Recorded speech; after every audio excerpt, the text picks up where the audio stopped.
Magandang araw sa inyong lahat. So, last time, yung video na ginawa natin is about yung sa dynamic sofa. At ngayon naman, ang aaralan natin o ang gagawin natin is about dun sa mga dynamic labels naman. So, we have here two of the types of labelings. We have ito, which is individual na nagagalaw mo pa rin yung mga ibang labels niya. And then we have yung dynamic na labels din, wherein you can move this and you can also scale. Okay? So, ito yung gagawin natin ngayon dito. So, ito yung gagamitin natin for this uh, for this ano for this discussion. So, gawin na natin.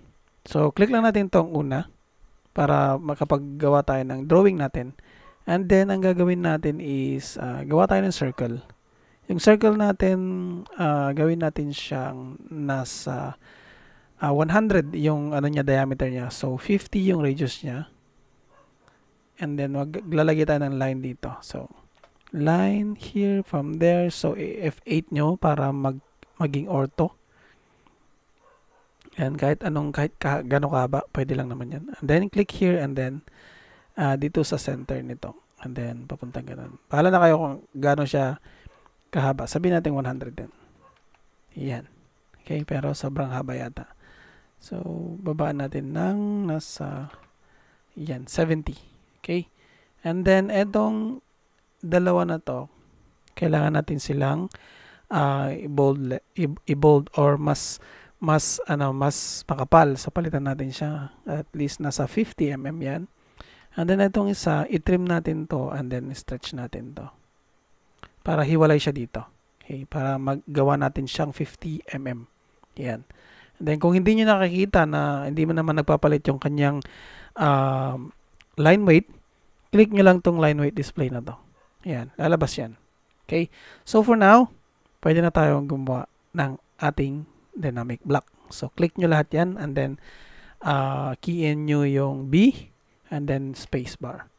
Then, dito magtatanong siya ng pangalan. So, lalagay natin yung kanyang dynamic drawing label. Okay? And then, pick points natin dito lang sa gitna. And then, open nyo in block editor. Okay. So, ganyan magpapakita itong mga to. Ito, magpapakita talaga yan. Pero itong properties, pag hindi nagpapakita yan sa inyo, i-close ko to para makita nyo. And then, key in nyo lang yung PR properties, spacebar, lalabas yan. Okay? And then, we now can make yung ating, or insert yung ating mga labels. Okay, so, click yung insert, define attributes, and then, una nating itag is yung kanyang drawing label. Okay?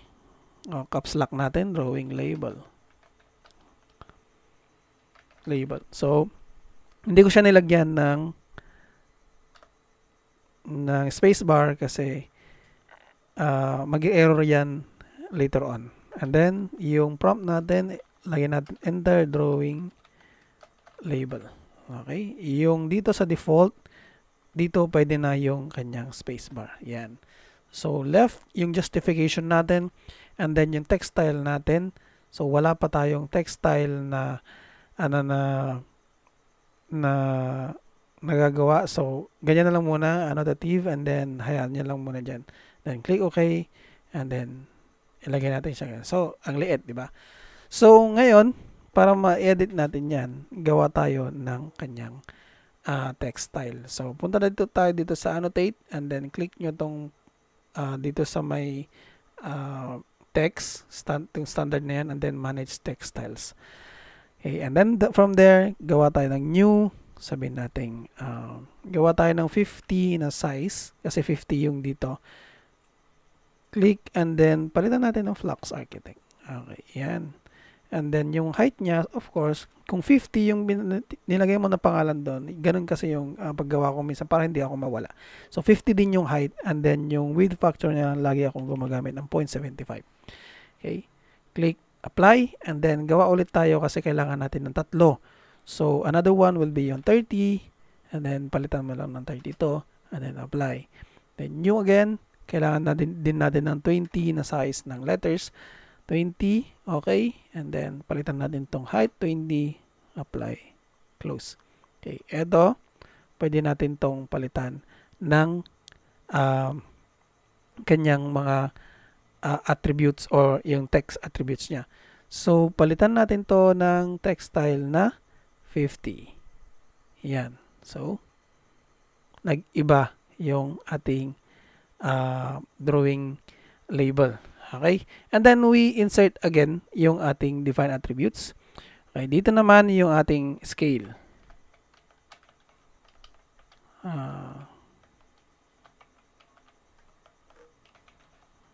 Dapat malaki siya. Scale. And then, huwag na tayong maglagay ng prompt niya. Scale na lang yan. Left, 20 yung ating text style. And then, i-constant natin siya. Para hindi na siya mapalitan. Okay? Then, click OK. Ilagay natin siya dito sa baba. Yan. And then, another one will be yung scale natin dito sa baba naman. So, tanggalin natin yung constant. Tag natin scale number. And then, prompt enter scale number.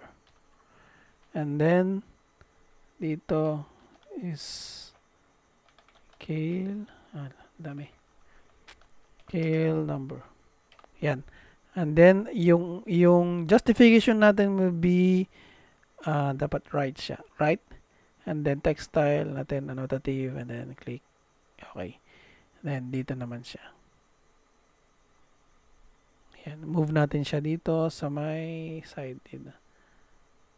Ayan. Okay. And then, susunod, papalitan natin to. Lalagay tayo ng drawing number and then sheet numbers. Okay. So, lagay tayo ng define attributes. Sabihin natin 1. Enter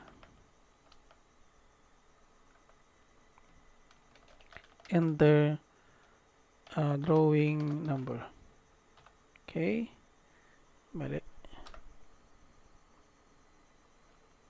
And then 1.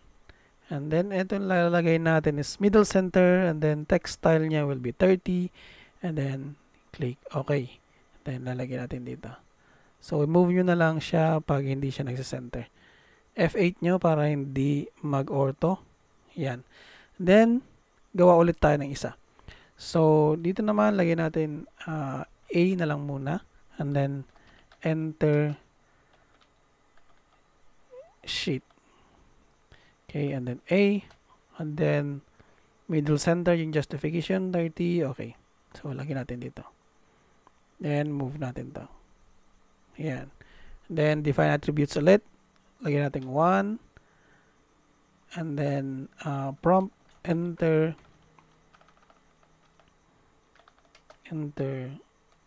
sheet number.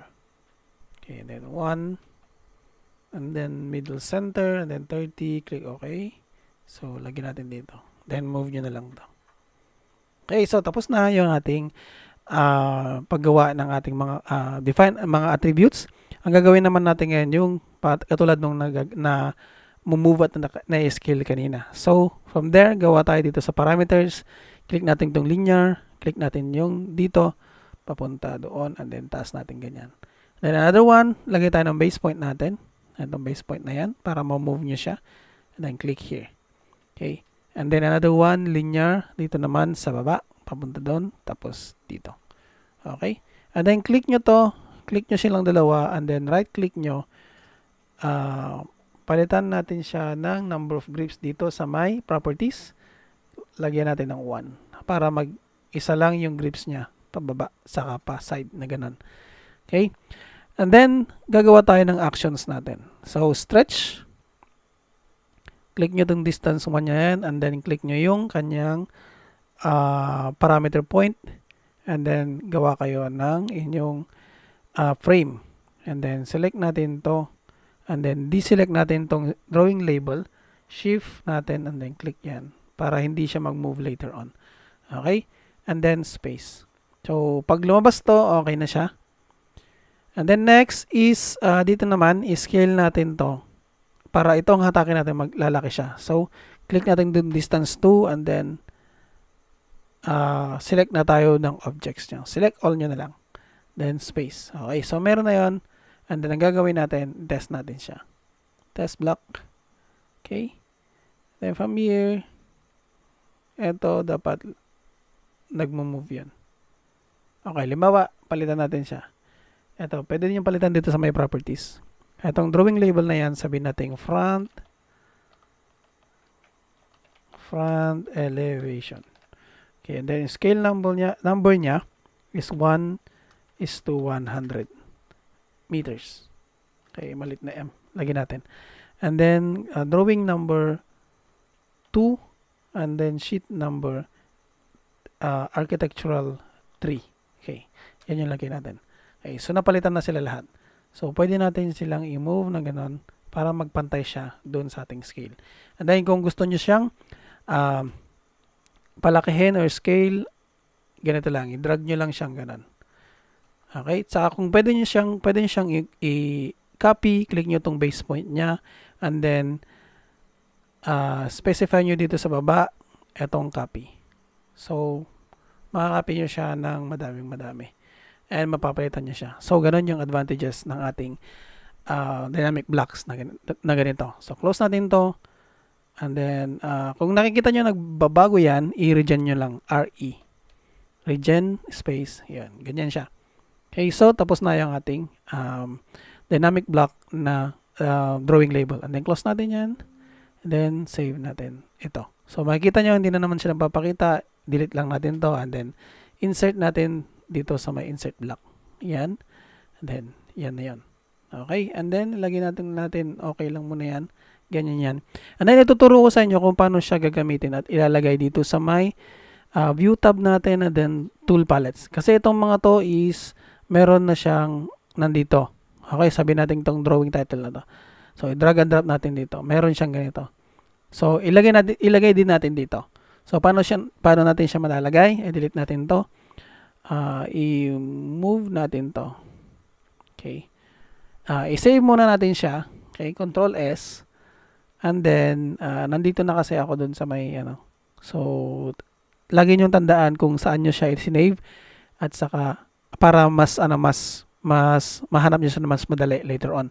So, dito, lagyan natin ng dynamic drawing label. Kasi gumawa na ako kanina, lagyan natin ng dynamic drawing label 2. Okay, and then save. Katulad ng sinasabi ko last time, lagi nyo i-save ng AutoCAD na mas mababa dun sa ginagamit ninyo. Etong. Lagi kong ginagamit yung AutoCAD 2000. Okay, save ko yan. Then, yun na yan. And then, i-key nyo yung Design Center or DC. Yan. Click yan. And then, click nyo tong open folder na to. Open folder. And then, nakagawa na kasi ako kanina. So, pupunta na siya dun sa folder na yon. Pero, hanapin nyo yung folder na yon kung saan nyo siya nilagay. So, meron na tayong tong Dynamic Drawing Label 2. Open nyo lang yan. And then, lalabas to. Okay? So, nasa siya ngayon? Nandito siya sa may blocks. Yan. So, ito yung nilagay natin kanina na drawing metric at saka ito yung drawing label ngayon na nandito. So, para may lagay natin yan, since dito sa annotation, naka-metric samples tayo. So, ito, i-drag nyo lang yan. Click nyo yan, drag nyo dito. Okay, so nagpakita na yan dyan. So, close nyo yan.